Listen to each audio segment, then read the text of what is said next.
Do you expect me to talk? No, Mr. Benedict. I expect you to teach vocab.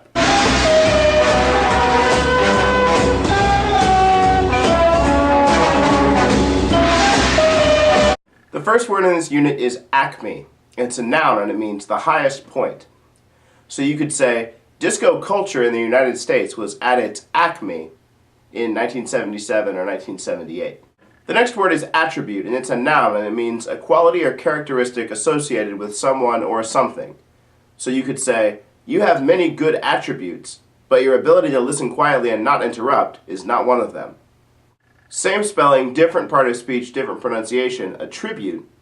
Attribute's a verb, and it means to regard as being caused by, coming from, to claim as the cause. So you could say, we attributed our loss in the big game to a lack of preparation. The next word is belittle. It's a verb, and it means to make seem smaller than really is, to speak about it in such a way that lessens something's value. So you could say, I know that you might not like me, but you don't need to belittle me in front of the entire office every time I make a mistake. The word belittle is really easy to remember. If you think about shrinking something down, making it seem less significant, it becomes so belittle, little. The next word is convey. It's a verb, and it means to transport or transmit, to communicate or make known.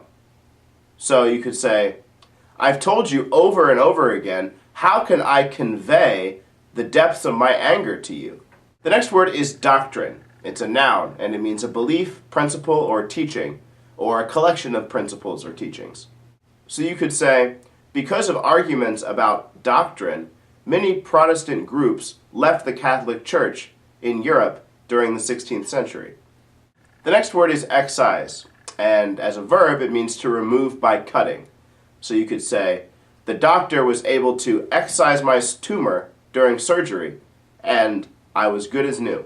As a noun, excise means a tax on the manufacture, distribution, or sale of a commodity or service. So you could say, potentially dangerous products like alcohol and tobacco typically have a high excise placed upon them.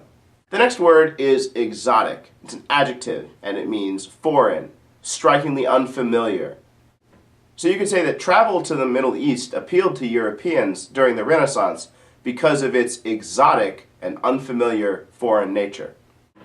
The next word is haggard, and it's an adjective, and it means thin, pale, or careworn as a result of suffering or wild-looking. So you could say, when the haggard soldiers returned from the long and bloody war, they were given a hero's welcome.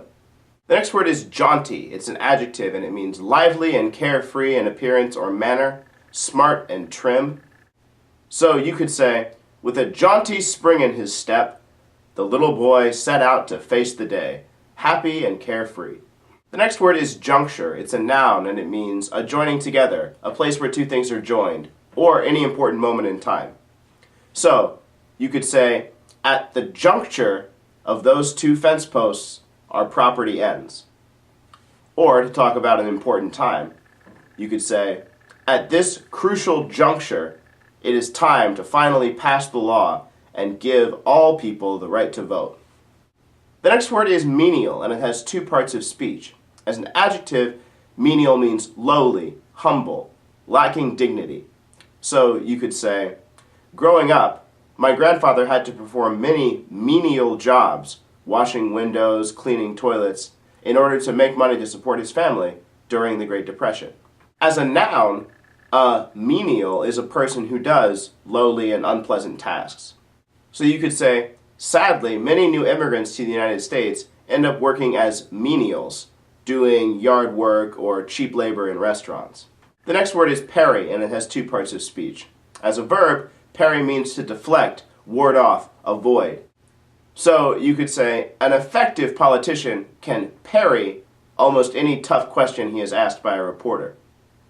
As a noun, parry means a defensive maneuver used in fencing and other sports. So you could say, the swiftness of his opponent's parry caught the fencer off guard, and he was quickly touched out of the match. The next word is predatory, and it's an adjective. It means preying on, plundering, or piratical. So you could say, predatory birds like hawks and owls are important to the ecosystem because they eat lots of small rodents that would otherwise overrun the system. The next word is ravage, and it also has two parts of speech. As a verb, ravage means to destroy, to lay waste, or ruin.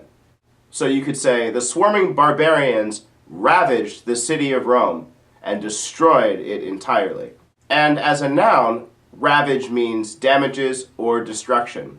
So you could say, the statue of Ozymandias could not escape the ravages of time and nature. The next word is stance. It's a noun, and it means a way of holding the body or an attitude or position on an issue.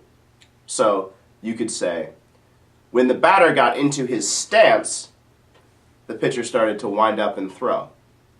You could also say, the politician came under fire for his stance, his position, on gay marriage. The next word is tawdry. It's an adjective, and it means showy and flashy, but lacking in good taste. Tacky. So you could say, Rebecca thinks that her fake plastic jewelry makes her look sophisticated, but those giant gold chains and ruby earrings just make her look tawdry. The next word is turncoat. It's a noun, and it means a person who switches to the opposing side or party, a traitor. So you could say Benedict Arnold is one of the most notorious turncoats in American history. He switched over to the British side during the American Revolution and turned over the fortress at West Point. The word turncoat actually has an interesting history. See, back in the day, you would identify which army a person was part of by which coat they wore, their uniform. So if you were a turncoat, you would literally take off your coat and turn it in for another one. Change your allegiance, change sides. The next word is unassuming. It's an adjective, and it means not putting on airs, not pretentious, modest. So you could say, Warren Buffett is the model of the unassuming billionaire.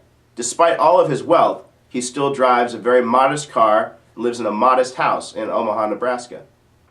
The next word is wallow, and it has two parts of speech. As a verb, wallow means to roll about in a lazy, clumsy, or helpless way, to overindulge in. So you could say, instead of sitting around and wallowing in your sadness, go outside and ride your bike or take a walk. And as a noun, wallow means a wet or dusty area used by animals as a source of bath. Or you could also say a wallow is a moral collapse. So you could say, during our safari, we visited a wallow where many hippos were lazily basking in the sun and rolling around.